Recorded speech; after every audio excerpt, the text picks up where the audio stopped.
अगर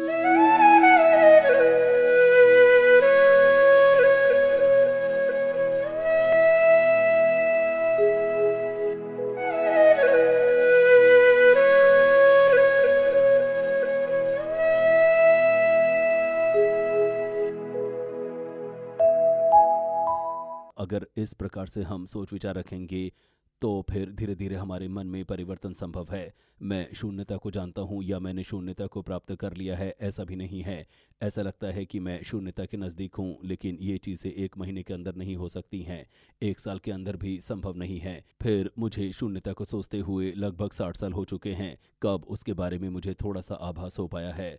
वहीं नागार्जुन ने कहा कि हमारा जो क्लेश रूपी आत्मरूपी हमें अपने वश में किए होने की वजह से हम उस क्लेश में बने रहते हैं। तो इसी क्लेश की वजह से हम इस चक्र में बने रहते हैं और जितने भी प्राणी हैं उनमें सब में अशक्ति होती है। तो जो भी हम इस भव चक्र में बांधे हुए जो हैं, उस प्रकार की जो मिथ्या दृष्टि को नष्ट करना चाहिए। तो ज़्यादातर लोग हम यही मान बैठे हैं कि जितने भी बाह्य चीज़ें हैं वो स्वभाव से सिद्ध हैं और इसकी वजह से हम जितने भी धर्म हैं उनको ये चीज़ें ठीक से समझ नहीं सकते हैं। तो इस प्रकार से अगर हमारी आसक्ति हम होगी तो हमारी ईर्ष्या कम होगी, और ईर्ष्या कम होगी तो धीरे धीरे ये कम होते चले जाएंगे। तो और संक्षेप में जाया जाए तो इन सब का जो सार है वो माध्यमिक दर्शन से ही इसकी व्याख्या की जा सकती है।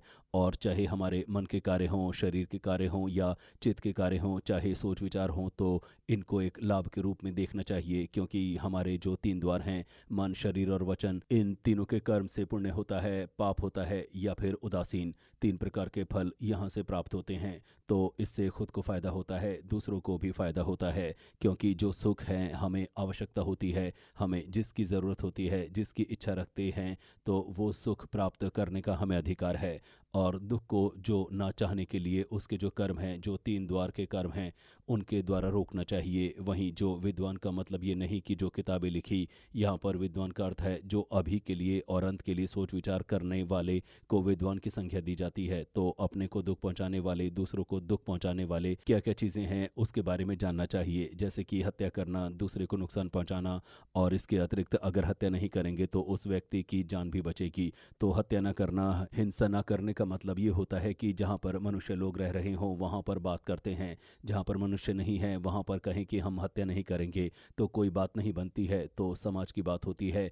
अगर समाज में रहकर हम किसी की हत्या नहीं करें तो उसके बाद दूसरी चोरी ना करना, चोरी का मतलब है कि दूसरों की चीज़ें ना लेना, जैसे कि गलत विचार ना करना। अगर हम गलत विचार करते हैं तो दूसरों को भी तकलीफ होती है। फिर उसके बाद झूठ बोलना, जो सत्य है उसे ना करके जो गलत है उसे बोलना। फिर उसके बाद जो अंतर पैदा करना, गलत वचन बोलना, तो उसके बाद बिना अर्थ की बातें बोलना, यानी कि जो बकवास की बातें हैं।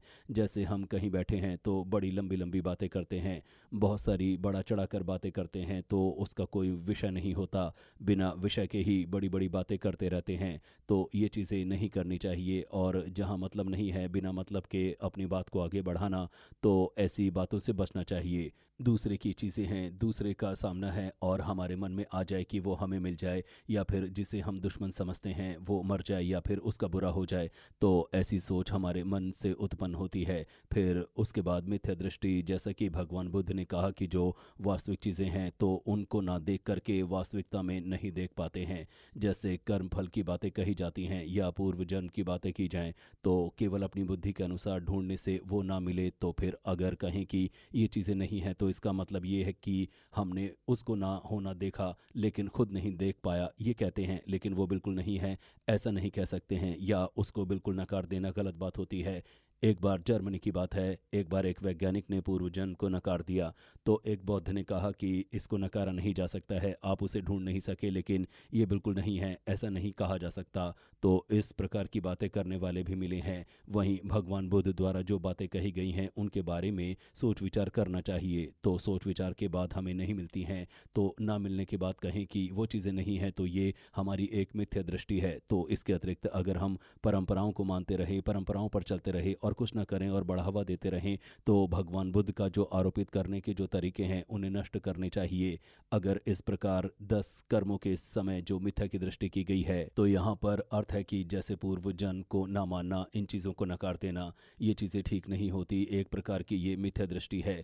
तो 10 अक्षुल कर्मों को हमें नकारना चाहिए। तो हम बहुत सारे लोग समाज में रहते हुए, जैसे कि उदाहरण के रूप में, अगर आदमी की हत्या करते हैं तब जेल जाना पड़ता है, चोरी करते हैं तो तब जेल जाना पड़ता है। तो कानून जो है वो हमारे गलत व्यवहार के लिए बनाए गए हैं। तो इस प्रकार अगर हम 10 अक्षुल कर्मों को करते रहेंगे तो हमारे मन में सुख नहीं होता है। तो फिर या हम चोरी करें, गलत वचन बोलें, तो कुछ भी गलत काम करने से हमारे मन में शांति नहीं आती है। अब जैसे शराब पीने से नुकसान तो होता ही है और शराब पीने से खुद को लाभ नहीं होता है, तब दूसरे भी कहते हैं कि अरे ये तो शराबी है। तो अगर शराब पीकर दूसरे का हित करने की सोचें तो वो संभव नहीं है। इसलिए यहाँ पर शराब का निषेध किया गया। वहीं कहा है कि अपनी आजीविका को करना चाहिए। वहीं अगर गलत काम करके अपना नाम करने के लिए या जीवन चलाने के लिए गलत काम करें या धन कमाएं, तो ये जीवन का सार अच्छा नहीं होता है। तो इसको नकारना चाहिए और अपने जीवन को सत्य तरीके से गुजारना चाहिए। फिर उसके बाद अगर दूसरे को नुकसान पहुंचाते हैं, जैसे कि किसी की हत्या करना और उसके बाद जो फांसी की सज़ा है उसे ख़त्म करना चाहिए। तो इसमें एक समिति बनी हुई है और उसमें मैंने भी हस्ताक्षर किया है कि किसी की हत्या नहीं करनी चाहिए, क्योंकि इस तरह की फांसी देना अच्छी बात नहीं होती है। वहीं मदद करते समय अगर हमारे अंदर घमंड आ जाए या जिसको मदद कर रहे हैं उसको नीचा दिखाएं, तो ऐसा नहीं करना चाहिए। तो जिसका दान देते हैं तो ऐसा मानना चाहिए कि इसको दान करने से हमें पुण्य का लाभ मिलेगा। तो ऐसा सोच विचार करना चाहिए। तो घमंड नहीं करना चाहिए और माँ बाप गुरुओं का सम्मान करना चाहिए। जैसे कि बौद्ध लोग भी जब वो सन्यासी बनते हैं तब वो ऐसा कहते हैं, माँ बाप का सम्मान करना चाहिए, विद्वान लोगों को सम्मान करना चाहिए। तो इस प्रकार जो 4-5 प्रकार की बातें हैं तो उनको वो बताते हैं। फिर इसके बाद जो है प्रेम, तो प्रेम का मतलब आजकल एक बिजनेस जैसा हो गया है। तो मैं अगर उसको प्रेम करूँगा तो मुझको क्या फ़ायदा होगा। तो ये ना होकर हम दूसरों को किस प्रकार से लाभ दे सकें, किस प्रकार से उसका हित हो सके, ये सोचना चाहिए। वहीं ऐसा सोचेंगे कि हम उसको मदद करेंगे तो मेरा नाम होगा, या उसको हम मदद करेंगे तो हमें प्रेम करेगा। तो इस प्रकार का सोच नहीं होना चाहिए।